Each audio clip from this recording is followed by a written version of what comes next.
का हमारा लेक्चर है बे औलादी, और बे औलादी में भी हमने तखसीस ये की है कि मेल में जो बे औलादी है, मर्दाना बांझपन जिसको हम कहते हैं, उसके हवाले से आज बात करेंगे। तो इस जो मर्दाना बांझपन है, इसके अंदर सबसे बड़ा जो अंसर है, जो चीज़ जो है वो काउंट की जाती है, वो है स्पर्म्स का कम होना, मफकूद होना या कमज़ोर होना। ये तीन चीज़ें होती हैं। लेकिन तीन चीज़ों को हम किस तरीके से देखेंगे, आइए आज हम आपको बताते हैं कि इनको देखने का तरीकाकार क्या है। सबसे पहले तो ये है कि जब आपके पास मेल पेशेंट बे औलादी के हवाले से आता है, वो आकर ये कहता है कि मुझे इतने साल हो गए हैं शादी को और अल्लाह ताला ने अभी तक कोई रहमत नहीं की है, कोई अल्लाह का करम नहीं हुआ है, तो आप अगर तो उसको 1 साल से कम अरसा हुआ है तो उसको कहें कि अभी फ़िलहाल इंतज़ार करें, कम से कम 1 साल जो है वो न्यूली मैरिड जो जोड़ा होता है, नया जोड़ा है शादीशुदा, उसको 1 साल के लिए कम से कम इंतज़ार करना चाहिए। अगर इस दौरान में भी हमल नहीं ठहरता है तो सबसे पहले बजाय इसके कि फ़ीमेल के अल्ट्रासाउंड, उसके लेबॉरेटरी टेस्ट और ये चीज़ें करवाने के बजाय हमें सबसे पहले ये करना चाहिए कि मेल से इलाज को शुरू करें। मेल को चाहिए कि वो इसका इलाज करें। वैसे तो सबसे बेहतरीन काम तो यही है कि आप एडवाइस करें लोगों को कि शादी से कम 3 माह पहले आप अपने होम्योपैथिक मुआलिज से मशवरा करें, उसको चेकअप करवाएं, उससे पूछें कि मुझे किसी किस्म की ऐसी कोई प्रॉब्लम का सामना तो नहीं करना पड़ेगा। लेकिन अगर फ़र्ज़ किया कि ऐसा नहीं हो सका है, आपके पास पेशेंट जो आया है वो मैरिड है और उसको कोई 2-4 साल हो गए हैं शादी को और औलाद नहीं हुई है, तो आप उसको सीमन एनालिसिस का मशवरा देंगे। आप उसको एडवाइस करेंगे कि आप अपने मादा मनविया का लेबॉरेटरी से टेस्ट करवा के लाएं। तो मादा मनविया का लेबॉरेटरी से टेस्ट जो करवाया जाता है, आज हम उसके बारे में बात करते हैं कि उसमें क्या क्या चीज़ें होती हैं जो एक मुआलिज ने देखनी है और उनमें क्या अबनॉर्मेलिटी होती है जिसकी वजह से जो बे औलादी का अंसर है वो पैदा होता है या मेल इनफर्टिलिटी जो है वो पैदा होती है। तो आइए इस हवाले से देखते हैं कि जब हम एक पेशेंट को लेबॉरेटरी में भेजते हैं तो वो 2 तरह से जो है सीमन जो है वो निकाल कर डिस्चार्ज करके वो दे सकता है। उसके 2 तरीके हैं। एक तो ये है कि वो मियाँ बीवी दोनों लेबॉरेटरी के अंदर जाएं और जाकर वो सैंपल जो है वो दे दें। दूसरा तरीका जिसको हम मास्टरबेशन कहते हैं या हाथ के ज़रिए से जो है सैंपल जो है ना वो देना, कलेक्ट करवाना, उसमें थोड़ा सा जो है ना डिफरेंस आ जाता है टेस्ट में, मामूली सा। उसको मुआलिज ने जब ये ऊपर पढ़ लेता है मुआलिज के जी ये जो सैंपल है ये हाथ से दिया गया है, तो उसको वो जो माइनस प्लस है उसको वो देख लेता है। और जब ये टेस्ट लेबॉरेटरी में जाता है तो उसमें माइक्रोस्कोपिक एग्जामिनेशन है और बाकी वो सारे टेस्ट वेस्ट हैं। वो होने के बाद जब ये पता चलता है कि वो टेस्ट सीमन टेस्ट की रिपोर्ट जो सामने आती है तो उसमें हम ये देखते हैं कि इसकी कलर कैसा है। अगर तो क्रीमी वाइट है तो इट इज़ अ नॉर्मल, और लेकिन अगर कलर रेडिश है या कोई और कलर है, ग्रीनिश है, बहुत ज़्यादा ग्रीन है या बहुत ज़्यादा येलो है, तो उसके अंदर जो है वो मुख्तलिफ बीमारियों की अलामात होती हैं जिनको हम इसके बाद में डिस्कस करेंगे कि वो इसके कलर के हवाले से कि कौन सा कलर है तो उसको कौन सी बीमारी मौजूद है और उसका क्या होम्योपैथिक इलाज हो सकता है।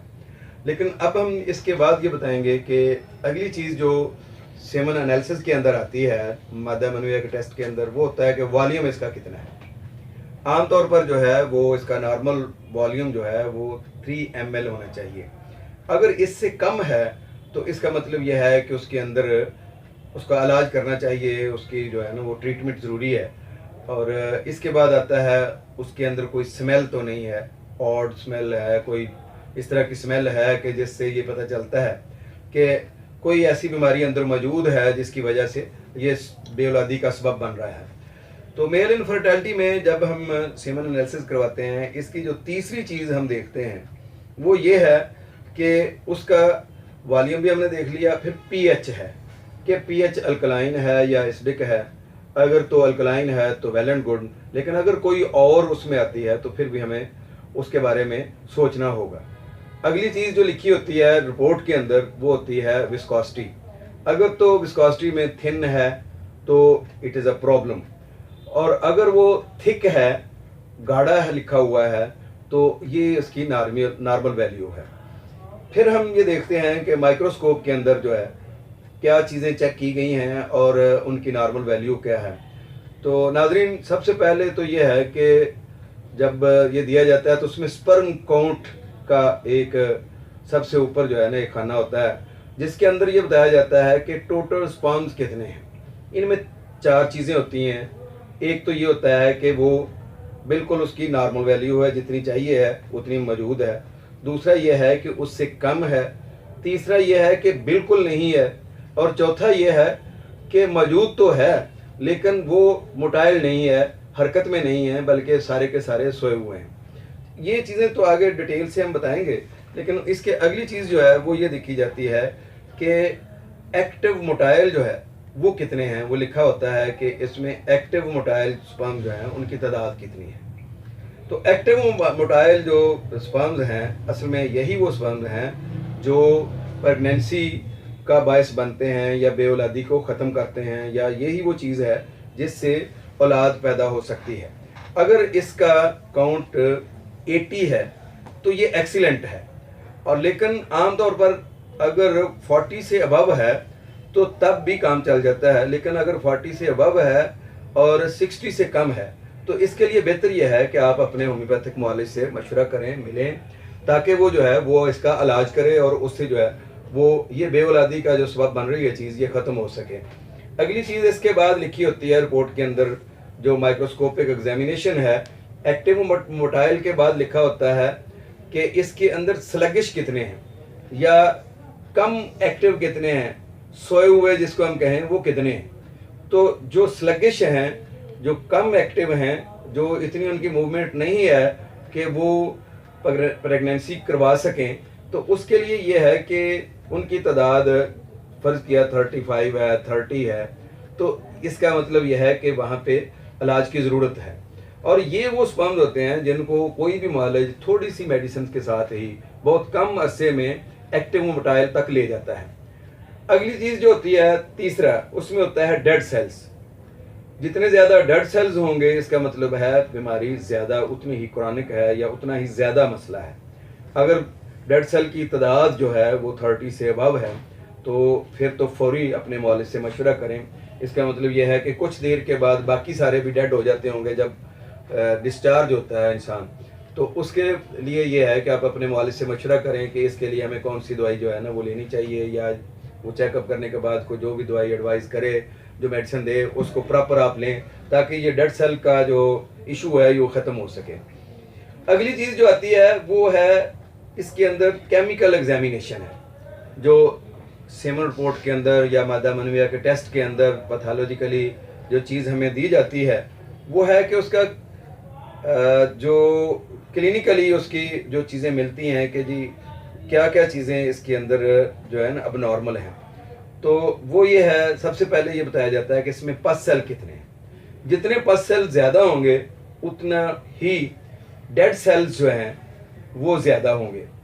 तो पस सेल का इलाज करने के लिए उसमें यह है कि बहुत सारे वजूहात से भी हो सकता है, सुजाक की वजह से भी हो सकता है, कोई टेस्टिकल्स में इन्फेक्शन की वजह से भी पस सेल से हो सकते हैं, कोई किडनीज की प्रॉब्लम्स हैं, किडनी में कोई इन्फेक्शन है उसकी वजह से भी हो सकते हैं, और कोई चोट की हिस्ट्री है या कोई इस तरह के मामलात हैं उनकी वजह से भी ये मामलात हो सकते हैं। सबसे पहले तो ये है कि डेड सेल के हवाले से हमें तो देखना है कि उनकी तादाद कितनी है। अगर 0 to 1, 2 या 3 तक हैं तो इग्नोरेबल हो सकते हैं, लेकिन अगर 5 भी हैं तो उसका इलाज करवाना बहुत ज़रूरी है, और 5 से अबव हैं तो फिर तो बहुत ही ज़रूरी है। अगली चीज़ जो आती है इसके बाद है रेड ब्लड सेल या RBCs तो नहीं इसमें आ रहे हैं। अगर ऐसा कोई मसला है, ऐसा कोई इशू है तो उसका भी इलाज होना चाहिए। वो 0 होना चाहिए वैसे तो उसकी वैल्यू जो है, लेकिन अगर 1 से 2 आ रहे हैं तो चलें, वो इग्नोरेबल हैं, लेकिन इससे अबव आ रहे हैं तो उसको देखना होगा। इस तरह से एपिथेलियस सेल्स हैं, उनकी भी तादाद 0 होनी चाहिए, लेकिन अगर वो 3 हैं, 4 हैं तो उसका इलाज करवाना ज़रूरी है। तो ये सारी वो चीज़ें हैं जिनको देखने के बाद, ये सारी रिपोर्ट को देखने के बाद एक मुआलिज जो है वो ये फैसला करता है कि इस मरीज़ को कौन सी होम्योपैथिक मेडिसिन जो है वो दी जाए, जिससे इसका बेऔलादी का मसला जो है वो, या मेल इनफर्टिलिटी का मसला जो है वो हल हो सके। कम से कम एक एंड पे हम क्लियर हों, यानी मर्द की तरफ से हम क्लियर हों कि इसके तमाम टेस्ट नॉर्मल हैं या इसकी तमाम रिपोर्ट नॉर्मल है, तो फिर हम जो है ना फीमेल के टेस्ट की तरफ जाएं। और ये जो टेस्ट है, आप सेमन एनालिसिस का टेस्ट करवाते हैं, इसकी बुनियाद के ऊपर आपको वो 3 चीज़ें बता सकता है। पहली चीज़ जो बीमारी के हवाले से 3 चीज़ें हैं। पहली चीज़ ये बताई जा सकती है कि एजोस्पर्मिया, एजोस्पर्मिया अगर मर्ज है तो इसका क्या इलाज है होम्योपैथी में, ये इंशाल्लाह हम आपको नेक्स्ट बताएंगे। और दूसरा होता है ओलिगोस्पर्मिया, ओलिगोस्पर्मिया क्या चीज़ है और इसका क्या इलाज है, ये इंशाल्लाह हम नेक्स्ट लेक्चर में ये भी बताएंगे। और तीसरा है नेक्रोस्पर्मिया, कि नेक्रोस्पर्मिया क्या चीज़ है, और अगर ये तीनों चीज़ें नहीं हैं तो इसका मतलब ये है कि आपकी रिपोर्ट नियर टू नॉर्मल है, तकरीबन ठीक है, इन तीनों चीज़ों में से कोई चीज़ नहीं है, या ये है कि वो काबिल इलाज है। जो चीज़ें मैंने आपको बताई हैं ये सारी तरतीब वाइज, अगर उनमें छोटी मोटी नॉर्मेलिटी है लेकिन ये 3 मसाइल नहीं है, एजोस्पर्मिया नहीं है, ओलिगोस्पर्मिया नहीं है या नेक्रोस्पर्मिया नहीं है, तो फिर यह है कि ये रिपोर्ट अब नॉर्मल भी है, तो 1 मंथ में और मैक्सिमम 3 मंथ्स में आप बिल्कुल नॉर्मल कंडीशन में जा सकते हैं इंशाल्लाह। लेकिन अगर इन तीनों में से कोई प्रॉब्लम है तो उसके लिए आपका फिज़िकल एग्जामिनेशन ज़रूरी है, कि डॉक्टर खुद फिज़िकली आपको चेक करके ये बताए कि इसकी असल काज क्या है, रीज़न क्या है, और आपकी जो हिस्ट्री है वो पूरी डिटेल से ले, ताकि इस मसले को प्रॉपर तरीके से हल किया जा सके। नाज़रीन, मैं ये बात इंतहाई अफसोस के साथ कह सकता हूँ कि हमारे एलोपैथिक में, होम्योपैथी में और ये जो हमारे तिब में बहुत कम ऐसा होता है कि उसकी रूट काज में पहुंचा जाए और उसकी प्रॉपर दवाई दी जाए, ताकि प्रॉपर इलाज हो और कम से कम टाइम के अंदर हम पेशेंट को सही कर सकें। 80% से ज़ायद लोग जो है मेरे पास पेशेंट ऐसे आए हैं बेऔलादी के, जिनको सिर्फ ये है कि गलत तरीके से ट्रीट किया गया है, गलत तरीके से डायग्नोज किया गया है, जिसकी बुनियाद पर उनकी गलत मेडिसिन जो है ना वो रिकमेंड की गई है, और उसकी बुनियाद पर यह है कि वो लाइलाज करार दे दिए गए हैं। हालांकि ऐसी कोई बात नहीं है। मैं ये समझता हूँ कि बहुत कम ऐसा है कि कोई बंदा जो है वो बेऔलाद रहे।